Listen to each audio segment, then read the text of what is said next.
Friends, welcome to the channel simply money. देखिए, आज हम डिस्कस करेंगे NFO, that is the Motilal Oswal digital India fund, जो हमारे पास एक टेक कंपनीज या बोल सकते हैं डिजिटलाइजेशन वाला जो एक इंपॉर्टेंट थीम जो मार्केट में इस समय चल रही है उस पर फोकस करेगा ये एनएफओ।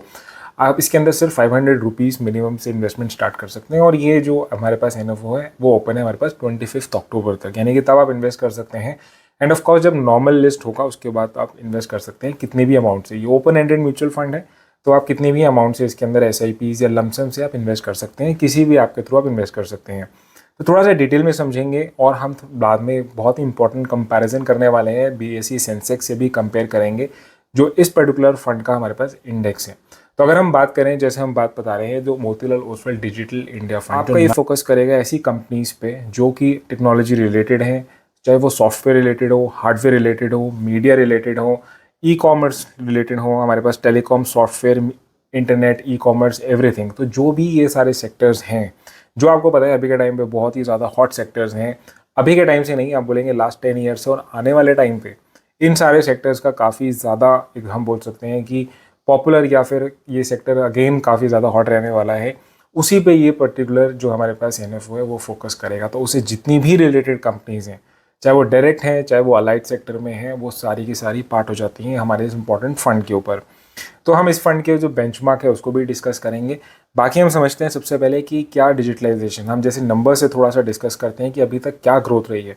देखिए, अगर आप देखेंगे कि आप हमारे जो स्मार्टफोन यूज़र्स हैं वो इंक्रीज़ हो रहे हैं, मतलब ये कोई कहने वाली बात नहीं है, बट स्टिल अगर हम देखें तो यूपीआई की पेमेंट्स कितनी ज़्यादा बढ़ने लगी हैं। इंटरनेट का penetration has increase to a lot and अभी भी जितने भी अनपेनिट्रेटेड एरियाज़ हैं वो भी आने वाले 6-7 ईयर्स में एक्सपेक्टेड है कि सारा का सारा हमारे पास पेनिट्रेशन काफ़ी डीप हो जाएगी। अगर हम बात करें डिजिटल बिजनेसेस, आपको पता है e commerce businesses, quick commerce businesses कितना ज़्यादा चल रहे हैं। और जो इंपॉर्टेंट चीज़ है हमारा कि ऑनलाइन ट्रैवलिंग हमारा बढ़ रही है, तो everything is being digitalised in that way. एक हमारे पास इंपॉर्टेंट बात ये भी रखने वाली है कि जैसे आपको पता है कि एडवांस मार्केट्स जो हैं जैसे चाइना एंड यूएस में आपको पता है कि मेजरली नैस्डैक इंडेक्स को देखा जाता है, क्योंकि वहाँ पे जो आपको पता है कि इंपॉर्टेंट कंपनीज जो अमेजॉन, फेसबुक, मेटा, हमारे पास ये सब एनवीडिया, सारी के सारी हमारे पास हैवी वेट्स हैं, टेक्नोलॉजी बेस्ड कंपनीज हैं। और यही एक मेजर रीज़न रहा है जिसकी वजह से यूएस ने प्रोग्रेस करी है। इंडिया के अंदर अगर आप देखेंगे अभी के टाइम पे जो टॉप हैवी कंपनीज या आईटी रिलेटेड कंपनीज है उनका अभी इतना वेटेज ज़्यादा नहीं है, चाहे वो निफ्टी में बोलें या ओवरऑल मार्केट में बोलें। दैट मीन्स कि अभी एक वेव आनी बाकी है, जो एक आईटी या आईटी रिलेटेड स्टॉक्स या कंपनीज हैं उनका जो एक रेवोल्यूशन है वो अभी आना बाकी है। और यही जो है हमारे इंडिया को ग्रोथ ट्रैजेक्टरी पे लेके जाएगा और इसी पे डिपेंडेंट है ये पर्टिकुलर फंड। तो यानी कि हमने देख लिया कि प्रॉस्पेक्ट ऑफ कोर्स जो हमारे पास बेंचमार्क है और इस पर्टिकुलर इंडेक्स का काफ़ी बढ़िया है। नाउ हम इसी इंडेक्स पे आते हैं जिस पे ये फंड हमारे पास बेस होने वाला है, that is the BSE tech TRI, यानी कि टोटल रिटर्न इंडेक्स। अगर हम देखें अभी के टाइम पे इस पर्टिकुलर इंडेक्स के अंदर हमारे पास इन टोटल 28 स्टॉक्स हैं। यहाँ से आपको ये आइडिया हो जाएगा कि हम कौन से फंड या स्टॉक्स की बात कर रहे हैं। तो देखिए हमारे पास कौन कौन से स्टॉक्स हैं। फर्स्ट स्टॉक जो हमारे पास इसके अंदर है that is the Bharti Airtel, जो आपको पता है कि एक बहुत ही प्रोमिनेंट टेलीकॉम कंपनी है, one of the top 2 company. Then we have Coforge India, HCL Technologies. HCL and Coforge are like a large cap companies. Then we have company like HFCL जो ऑफ कोर्स एक टेलीकॉम और हम data centre या इस तरीके के light sector में बोल सकते हैं। Then we have Indus Towers, Infosys, ITA, Just Dial, KPIT Technologies, a mid cap IT company. Then we have LTI Mindtree, again a large cap based companies. Emphasis Network 18 Media, which is a media company. Then we have Persistent Systems, PVR Inox, Root Mobile, Sun TV, Tanla Platforms, Tata Communication, Tata Elxsi, Tata Tele, and then TCS, Tech Mahindra, Tejas Networks, TV18, Wipro, Z Entertainment। तो आप देखेंगे ये सब companies अभी के time पे इस particular index के अंदर कवर्ड हैं, जो डिफरेंट सेक्टर से आते हैं, जैसे हमने बात किया था। आने वाले टाइम पे of course I am sure कि यहाँ पे जैसे जोमेटो या इस तरीके की जो ई कॉमर्स और अभी जो लिस्टेड कंपनीज हैं वो भी will become part of this particular fund. ना अगर हम बात करें कौन कौन से सेक्टर्स हैं, तो we can see like entertainment sector, IT software, media, telecom equipment, telecom services, e commerce, app based aggregator. तो आप जैसे देख सकते हैं यहाँ पे e commerce is also one of the sector which is covered, यानी कि हमारे पास जैसे मैंने आपको बताया Swiggy, Zomato, all these sectors and stocks will also be covered in this particular fund.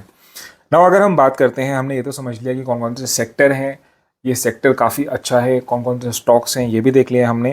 Now let's do one thing, हम एक कंपैरिजन देखते हैं। मैंने यहाँ पे क्या किया है, यहाँ पे एक 5 ईयर चार्ट को कंपेयर किया है इस पर्टिकुलर इंडेक्स को, साथ ही में BSE सेंसेक्स के साथ कवर किया, क्योंकि सेंसेक्स आपको पता है एक नॉर्मल, उसमें बहुत सारे डिफरेंट सेक्टर से कंपनीज होती हैं, और यहाँ पे आप देखेंगे 5 ईयर एंड 1 ईयर होराइजन में दोनों में हमारे पास जो टेक इंडेक्स है वो बीट कर रहा है हमारे पास नॉर्मल BSE सेंसेक्स को। यानी कि क्लियरली आपका रिटर्न्स के होराइजन में एटलीस्ट हम लास्ट 5 ईयर्स में देखें तो आपके टेक इंडस्ट्री ने काफ़ी अच्छा फोकस किया है। देखिए, अगर मैं इन टोटल आपको समराइज़ करूँ तो ये जो फंड है हम बोल सकते हैं, या जो हमारे पास इंडेक्स है काफ़ी प्रोमिनेंट है, काफ़ी सही है। बट फंडामेंटल एक प्रॉब्लम आ जाती है जो एक मेरे को नॉर्मल एक सारे NFOs के साथ लगती है, कि जितने भी NFOs होते हैं वो थोड़े टाइमली होते हैं, इन द सेंस कि इन्वेस्टर को थोड़ा सा मैच्योर होना पड़ता है कि कब एंट्री लेनी है और कब एग्जिट लेनी है, क्योंकि ये एक बहुत ही स्पेसिफिक सेक्टर पे बेस्ड है। जनरली आप देखेंगे तो जितने भी फंड मैनेजर्स या इन्वेस्टर्स है वो एडवाइस करते हैं कि हमें एक ऐसे म्यूचुअल फंड में जाना चाहिए जो डाइवर्सिफाइड हो रादर देन एक सिंगल सेक्टर पे बेस्ड हो, क्योंकि अगर इग्नोरेंट रिटेल इन्वेस्टर उसमें इन्वेस्ट कर रहा है तो वो कहीं ना कहीं मिसगाइड हो सकता है और ऐसे टाइम पे इन्वेस्ट कर सकता है जब ये सारे सेक्टर ओवर वैल्यूड हो, यानी कि शॉर्ट टर्म में आपके रिटर्न्स नेगेटिव हो सकते हैं। आपको तभी इन्वेस्ट करना है अगर आप एक लॉन्ग टर्म इन्वेस्टर है और थोड़े से प्रोग्रेसिव एंड लिटरेट इन्वेस्टर है, इन द सेंस कि आपके पास एक्सपोजर नहीं है इन सब सेक्टर का, तभी आप ऐसा डेडिकेटेड फंड लें। Otherwise you can totally ignore this kind of NFO और फोकस करें आप normal flexi and multi caps, जहाँ पे ये सब कंपनीज ऑलरेडी कवर होती हैं। मैं इस पर्टिकुलर फंड के अंदर इन्वेस्ट नहीं करूंगा जस्ट बिकॉज कि मेरे पास ऑलरेडी डाइवर्सिफाइड म्यूचुअल फंड्स और भी कैटेगरीज के हैं। तो यही मैं आपको कहना चाहता हूँ। आपको कोई डाउट होंगे तो प्लीज़ कमेंट बॉक्स के अंदर नीचे मेंशन करिए। वीडियो अच्छी लगी तो लाइक करिए, चैनल को सब्सक्राइब करना मत भूलिएगा। So that is all in this video. Thank you. Thanks a lot.